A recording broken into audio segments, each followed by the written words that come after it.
안녕하세요. 임신영입니다.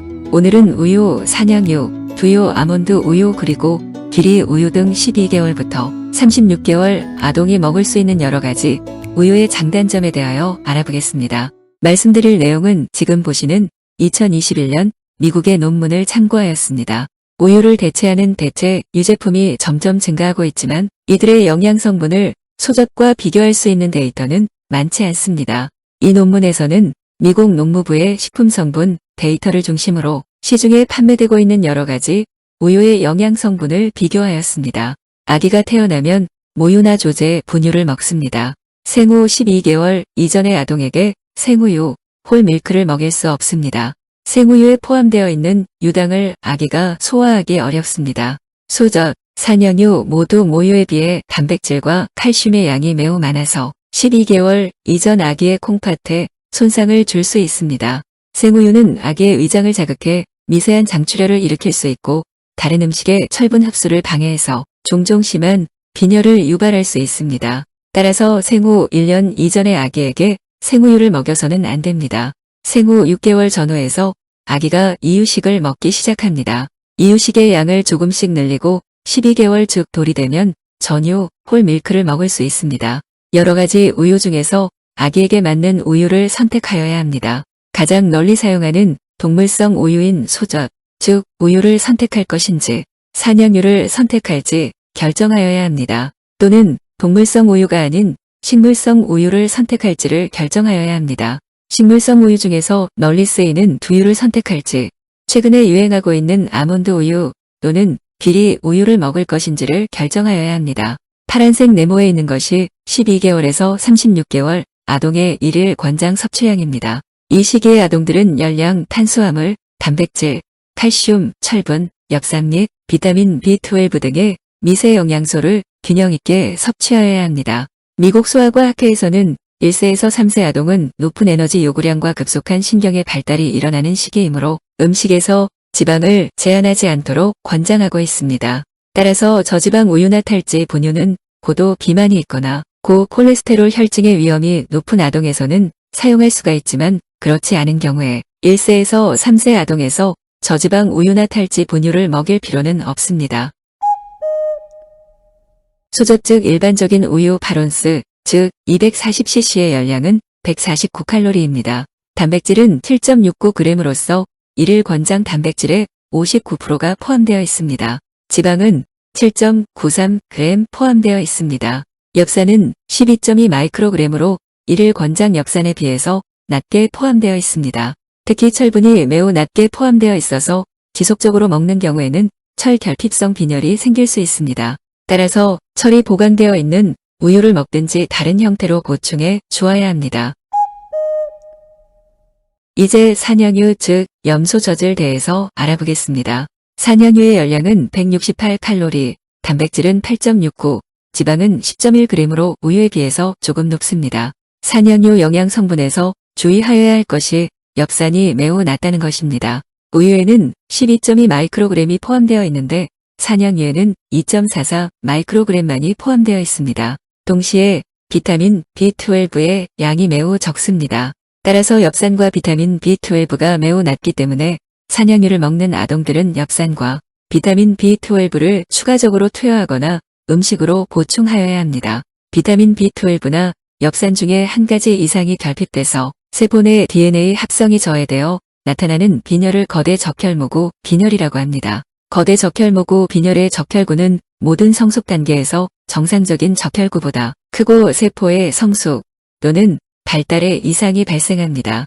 따라서 산양유에는 비타민 B12와 엽산의 함량이 매우 낮다는 것을 알고 산양유를 지속적으로 먹는 아동들은 엽산과 비타민 B12를 추가적으로 투여하거나 음식으로 보충하여야 합니다. 또한 산양유는 소젖에 비해서 약 7배 가격이 비쌉니다. 따라서 소젖은 열량, 단백질, 지방과 칼슘 그리고 비타민 B12와 엽산 등 대부분의 영양분을 포함하고 있는 균형 있는 식품입니다. 대표적인 동물성 우유인 소젖과 염소젖을 비교해보면 소젖은 철분이 낮아서 지속적으로 먹는 경우에는 철 결핍성 빈혈이 생길 수 있습니다. 따라서 철이 보강되어 있는 우유를 먹든지 다른 형태로 보충해 주어야 합니다. 산양유는 열량, 단백질, 지방과 칼슘이 모두 균형 있게 포함하고 있습니다. 그러나 산양유는 비타민 B12와 엽산이 매우 낮게 포함되어 있습니다. 따라서 산양유를 지속적으로 먹는 아동에서는 거대 적혈모구, 빈혈이 발생할 수 있습니다. 엽산과 비타민 B12를 추가적으로 투여하거나 음식으로 보충하여야 합니다. 또한 산양유는 일반 우유에 비해서 약 7배 비쌉니다. 55번 비디오 산양유에 대한 오해와 진실에서 말씀드린 것처럼 소젖과 산양유는 모유와는 성분이 매우 다릅니다. 특히 단백질과 칼슘의 양이 매우 높고 특히 단백질의 구성도 다릅니다. 모유는 유청 단백질이 카세인 단백질에 비해서 더 많은데 소젖과 산양유는 카세인 단백질의 양이 훨씬 많습니다. 그리고 우유에 알레르기가 있을 때 일반적으로 대용품으로 산양유를 사용하지는 않습니다. 우유에 알레르기가 있을 수 있고 산양유에도 알레르기가 있을 수 있고 두 가지 모두에 대해서 알레르기가 있을 수 있습니다. 따라서 소젖에 대해서 알레르기가 있는 경우에는 소젖에 포함되어 있는 단백질의 크기를 매우 작게 한 하이포알러제닉 밀크, 즉 HA 우유를 사용합니다. 산양유는 카세인 단백질의 대부분이 모유와 동일하게 A2 베타 카세인으로 구성되어 있습니다. 그러나 일반적인 소젖은 A2 베타 카세인과 함께 A1 베타 카세인 단백질이 50% 포함되어 있습니다. A1 베타 카세인 단백질은 A2 베타 카세인에 비해서 소화에 어려움을 보고하는 경우들이 있습니다. 그러나 우유를 소화시키지 못하는 많은 경우는 유당에 대한 불내성 때문입니다. 소젖이나 산양유 모두 당의 대부분이 유당의 형태로 포함되어 있고 따라서 유당 불내성은 소젖과 산양유 모두에서 존재합니다. 이 경우 소젖, 산양유 모두에서 유당을 분해한 소화가 잘 되는 우유가 판매되고 있습니다. 이제는 식물성 우유인 두유, 아몬드 우유, 그리고 귀리 우유, 오트 밀크에 대해서 알아보겠습니다. 두유는 105칼로리이고 귀리 우유는 120칼로리입니다. 그런데 아몬드 우유는 37칼로리이고 단백질도 1.44로 매우 낮습니다. 따라서 성장기 아동에게 아몬드 우유를 먹일 때 이러한 점들을 반드시 고려하여야 합니다.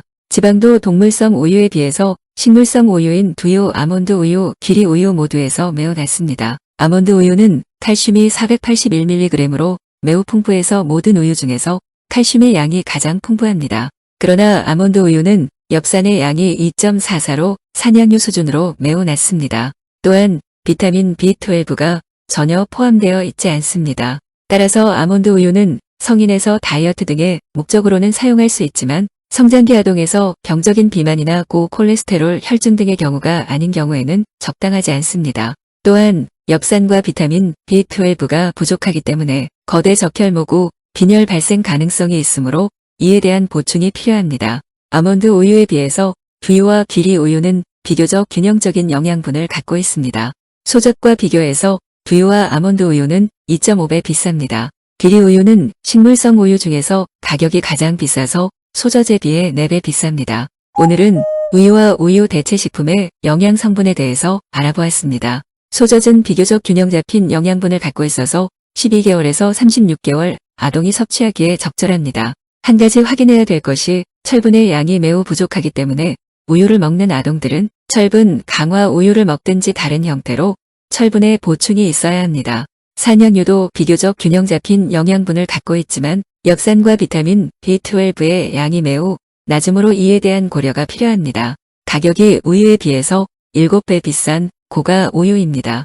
식물성 우유 중 두유와 귀리 우유가 비교적 균형 잡힌 영양분을 제공하고 있습니다. 아몬드 우유는 열량, 단백질 그리고 비타민 B12가 매우 낮기 때문에 성장기 아동에서 아몬드 우유를 섭취할 때 주의를 기울여야 합니다. 그러나 아몬드 우유는 여러 가지 우유 중에서 칼슘의 양이 가장 많습니다. 아몬드 우유에 비해서 두유와 귀리 우유는 비교적 균형적인 영양분을 갖고 있습니다. 소젖과 비교해서 두유와 아몬드 우유는 2.5배, 귀리 우유는 약 4배 비쌉니다. 오늘은 우유, 산양유, 두유, 아몬드 우유, 그리고 귀리 우유의 영양 성분의 장단점에 대해서 말씀드렸습니다. 여러 가지를 다 고려했을 때 본 논문에서는 12개월에서 36개월 아동에서 소젖, 즉 일반 우유가 지방, 단백질, 그리고 미세 영양분의 공급원으로 가장 좋은 우유라고 이야기하고 있습니다. 우유 선택은 이러한 장단점 이외에도 아이의 건강 상태와 그리고 문화적인 기준 등에 의해서 선택하여야 합니다. 경청해 주셔서 감사합니다.